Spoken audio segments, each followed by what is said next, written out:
আসসালামু আলাইকুম, গ্রামীণ ফোন থেকে নাবিল বলছি। আপনি কিভাবে সহযোগিতা করতে পারেন? আপনি সহযোগিতা করতে পারবেন মানে আমি মোহাম্মদ মাসুদ রানা রূপে বাদশাহ রাজমিস্ত্রি।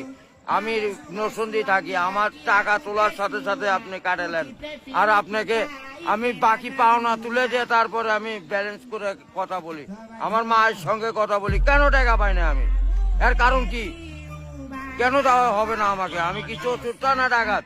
আপনার সমস্যা সমস্যাই তো। সমস্যা any problem don't disturb, okay understand. আপনি যখন লোন লাগবে তখন লোন দিবেন এই নাম্বারে। আমার মার সঙ্গে কথা বলতে হয়, আমি লোন ক্লিয়ার করি। তো আমাকে লোন দিবেন না কেন? তাড়াতাড়ি পাবেন। স্যার, আপনি কি ইমার্জেন্সি ব্যালেন্স দিতে পারছেন না? লাস্ট ইমার্জেন্সি মানে আমার মা আগে না আপনার অফিস আগে নিয়ে অফিস উড়াই দেবো কিন্তু মাথা গরম করলে। আমি দেশের নাগরিক না।